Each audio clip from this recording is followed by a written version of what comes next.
আমি নির্বাসিত জীবন কাটাতে বাধ্য হয়েছি প্রায় 10 বছর।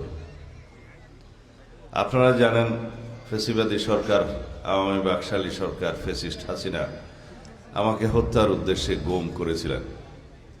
আপনারা দোয়া করেছিলেন, রোজা রেখেছিলেন, নামাজ পড়ে দোয়া করেছিলেন, আমার মা বোনেরা, ভাই বন্ধুরা, এই দেশের সকল জনগণ। আল্লাহ আমাকে বাঁচিয়ে রেখেছে। আমি আজকে আবারও আপনাদের সামনে দাঁড়িয়েছি।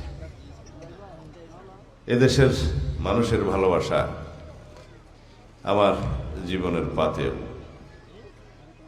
সবসময় স্মরণ রাখি, কৃতজ্ঞ থাকি এই যে আমার অনুপস্থিতিতে, আমি যখন কারাগারে বন্দী ছিলাম, তখন আপনারা আমার সহধর্মিণীকে আমার চাইতেও বেশি ভোটের ব্যবধানে বিজয়ী করে সংসদে পাঠিয়েছিলেন।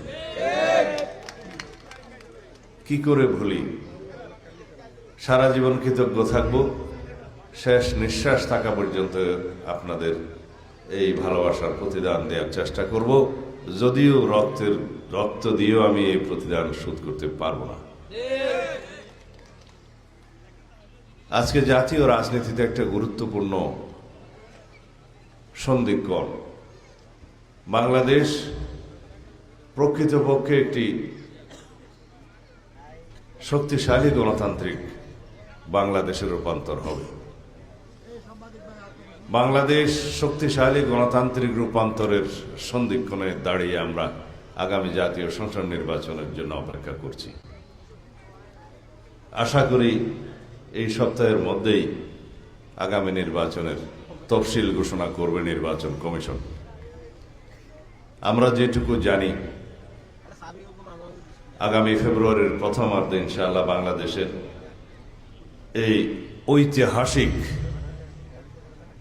বাংলাদেশের পরিবর্তনের সূচনাকারী জাতীয় সংসদ নির্বাচন অনুষ্ঠিত হবে। এই নির্বাচন শুধুমাত্র ভোটে বিজয়ী হয়ে সরকার গঠনের নির্বাচন হবে না। এই নির্বাচন হবে সারা বিশ্বের মধ্যে স্বীকৃত এবং প্রশংসিত একটি নির্বাচন। এই নির্বাচন জনগণই তার নিজের ভোটের পাহারা দিবে, আর কাউকে লাগবে না। দীর্ঘ 16-17 বছর আওয়ামী ফ্যাসিবাদের কবলে পড়ে এই দেশের মানুষ ভোটাধিকার হারিয়েছে, গণতান্ত্রিক অধিকার হারিয়েছে, বাংলাদেশের নাগরিকদের সকল রকমের অধিকার তারা হারিয়েছে, অধিকার ভোগ করতে পারে নাই। নামে মাত্র বাংলাদেশে গণতান্ত্রিক শাসন ব্যবস্থা, সাংবিধানিক শাসন ব্যবস্থা চালু থাকলেও প্রকৃতপক্ষে সবাই জানেন গণতন্ত্রের মুখোশে শেখ হাসিনা এই দেশে বাকশাল কায়েম করেছিলেন, একদলীয় শাসন ব্যবস্থা কায়েম করেছিলেন, একদলীয় রাষ্ট্র ব্যবস্থা কায়েম করেছিলেন। ফলশ্রুতিতে বাংলাদেশের জনগণ রক্ত দিয়ে সেই ফ্যাসিবাদের পতন ঘটিয়েছে। আজকে সেই ফ্যাসিস্ট হাসিনা তার নির্ধারিত ঠিকানা দিল্লিতে গিয়ে অবস্থান করছে। শেখ হাসিনা বাংলাদেশের অস্তিত্বে কখনো বিশ্বাস করেনি, মনে প্রাণে কখনো তিনি বাংলাদেশে অবস্থানই করেনি, বাংলাদেশের মানুষের কখনো সেবা করেনি। তারা শুধু সেবাদাস হিসাবে এবং একটি পার্শ্ববর্তী দেশের সেবাদাস হিসাবে বাংলাদেশে তারা ক্ষমতায় অধিষ্ঠিত ছিল, এই দেশের সম্পদ পাচার করার জন্য, এই দেশকে করদ রাজ্যে পরিণত করার জন্য। সেটা বাংলাদেশের মানুষ দেখেছে, প্রমাণিত হয়েছে এবং গণ-অভ্যুত্থানের মাধ্যমে পলায়ন করার পর শেখ হাসিনা নিজেই প্রমাণ করলেন তিনি এই দেশের কেউই ছিলেন না। যারা আওয়ামী লীগের ভাই বন্ধুগণ এখনো আওয়ামী লীগকে সমর্থন করেন, তাদের কি যুক্তি আছে সমর্থন করার আমি জানি না। যে আওয়ামী লীগের নেত্রী এবং তাদের মন্ত্রী এমপিরা, তাদের দোসররা এই বাংলাদেশ থেকে বাংলাদেশের আওয়ামী লীগকে পরিত্যাগ করে নিজেরা রক্ষা করার জন্য সহায় সম্পদ নিয়ে জীবন নিয়ে পালিয়েছে, তাদেরকে কি এখনো এই আওয়ামী লীগ যারা এখানে আছে তারা সমর্থন করা উচিত? তারা গণতন্ত্রের পথে ফেরত আসুন। আমরা আহ্বান জানাই বাংলাদেশের সকল মানুষ, সকল জনগোষ্ঠী, সকল ভাষাভাষী, সকল সংস্কৃতির মানুষ সবাই মিলে আমরা বাংলাদেশে একটি ঐক্যবদ্ধ বাংলাদেশ নির্মাণ করব। একটি শক্তিশালী গণতান্ত্রিক বাংলাদেশ নির্মাণ করব। এটাই আমাদের কামনা। এদেশের গণ অভ্যুত্থানের শহীদদের রক্তের প্রত্যাশা, অঙ্গীকার, এদেশের জনমানুষের প্রত্যাশা বাংলাদেশে সত্যিকারভাবে একটি শক্তিশালী গণতান্ত্রিক রাষ্ট্র ব্যবস্থা, সরকার ব্যবস্থা প্রতিষ্ঠা হোক। আমরা শপথ নিয়েছি বিএনপি, বাংলাদেশ জাতীয়তাবাদী দল, দেশনেত্রী বেগম খালেদা জিয়ার নির্দেশে এবং আমাদের নেতা জনাব তারেক রহমানের নির্দেশে, পরিচালনায় বাংলাদেশে আমরা একটি শক্তিশালী স্থায়ী গণতান্ত্রিক কাঠামো নির্মাণ করব। সেই গণতান্ত্রিক কাঠামো নির্মাণের জন্য সংবিধানের গণতান্ত্রিক সংস্কার হবে, রাষ্ট্র কাঠামোর গণতান্ত্রিক সংস্কার হবে, মেরামত হবে এবং জনগণের প্রত্যাশা অনুযায়ী, চাহিদা অনুযায়ী, এই যুগের চাহিদা অনুযায়ী, তরুণের চাহিদা অনুযায়ী, শহীদের প্রত্যাশা অনুযায়ী একটি সাম্যভিত্তিক বৈষম্যহীন বাংলাদেশ বিনির্মাণ হবে ইনশাআল্লাহ। সেই লক্ষ্যে আমরা কাজ করে যাচ্ছি। প্রিয় ভাই ও বোনেরা, আমরা আগামীর বাংলাদেশে নারী স্বাধীনতা প্রতিষ্ঠা করার জন্য অনেক কার্যক্রম, পরিকল্পনা হাতে নিয়েছি। এদেশের নারী সমাজের উন্নয়নের জন্য আমরা সংসদ থেকে শুরু করে গ্রাম পর্যায়ে পর্যন্ত সর্বত্র নারীর সম প্রতিনিধিত্ব নিশ্চিত করার ব্যবস্থা নিচ্ছি। আমরা পরিকল্পনা করেছি তৃণমূল পর্যায় থেকে, গ্রাম পর্যায় থেকে কেন্দ্র পর্যন্ত সকল পর্যায়ে এদেশের নারী সমাজের প্রতিনিধিত্ব থাকবে উল্লেখযোগ্যভাবে। তাহলেই অর্ধেক জনসমষ্টি দেশের নারীরা স্বনির্ভর হবে, স্বাবলম্বী হবে, অধিকার পাবে এবং দেশ এগিয়ে যাবে। যারা আজকে ধর্মের দোহাই দিয়ে মা বোনদেরকে, সরল মনা মা বোনদেরকে বিভ্রান্ত করার চেষ্টা করছে যে এইবার একটা সুযোগ এসছে, অমুক মার্কায় ভোট দিলে তরতরাইয়া বেহেশতে যাবে, এটা আপনারা বিশ্বাস করেন?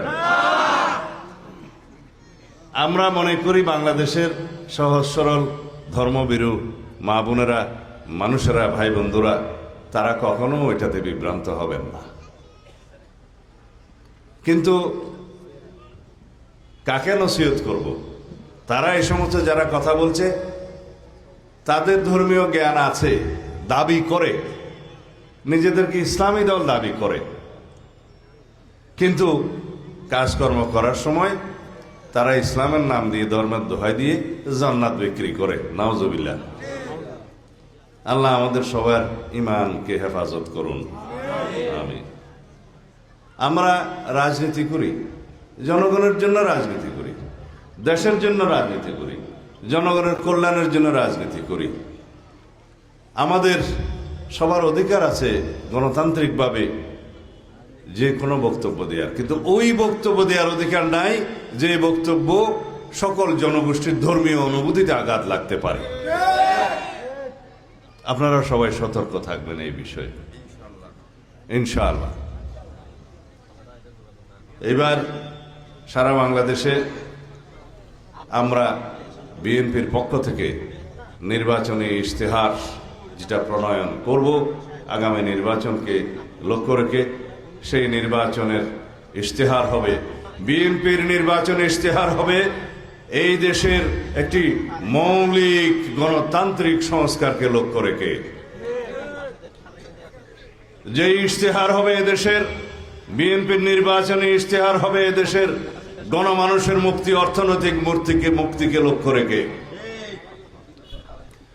সেই ইশতেহার যদি আপনারা সমর্থন করেন, ধানের শীষের পক্ষে ভোট দেন, বাংলাদেশের পক্ষে ভোট দেন, গণতন্ত্রের পক্ষে ভোট দেন, ইনশাআল্লাহ আমরা ইশতেহার বাস্তবায়নের মধ্য দিয়ে বাংলাদেশের গণমানুষের অর্থনৈতিক মুক্তি, গণতান্ত্রিক মুক্তি কায়েম করব, বিএনপি কায়েম করবে ইনশাআল্লাহ। সেজন্য আমরা সারা বাংলাদেশের সমস্ত জায়গায়, প্রত্যন্ত অঞ্চল থেকে কেন্দ্র পর্যন্ত সর্বত্র সাধারণ মানুষের সাথে, ভোটারদের সাথে, জনগণের সাথে আমরা যোগাযোগ করছি এবং আমরা বিভিন্ন মিডিয়ার মাধ্যমে যোগাযোগ রক্ষা করছি, সামাজিক যোগাযোগ মাধ্যমে আমরা প্রচার করছি যে বিএনপির আগামী দিনের যে ইশতেহার হবে সেই ইশতেহারের পক্ষে আপনারা সমস্ত জনগণ সমর্থন প্রকাশ করুন, ধানের শীষের পক্ষে ভোট দিন। তাহলে বিএনপির নির্বাচনী ইশতেহার বাস্তবায়নের মধ্য দিয়ে এদেশের মানুষের অর্থনৈতিক মুক্তি হবে, গণতান্ত্রিক মুক্তি হবে, শক্তিশালী গণতান্ত্রিক রাষ্ট্র বিনির্মাণ হবে, সংসদীয় ব্যবস্থা আমূল একটি বৈপ্লবিক সংস্কার হবে, বাংলাদেশের সমস্ত গণতান্ত্রিক প্রতিষ্ঠানগুলো বিনির্মাণ হবে, সাংবিধানিক প্রতিষ্ঠানগুলো বিনির্মাণ হবে, গণতন্ত্র শক্তিশালী ভিত্তির উপরে দাঁড় হবে এবং তার মধ্য দিয়ে সেই প্রতিষ্ঠানগুলো গণতন্ত্রের রক্ষা কবচ হিসাবে কাজ করবে ইনশাআল্লাহ। সেই রকম একটি নির্বাচনী ইশতেহার আমরা প্রণয়নের প্রায় শেষ পর্যায়ে আছি।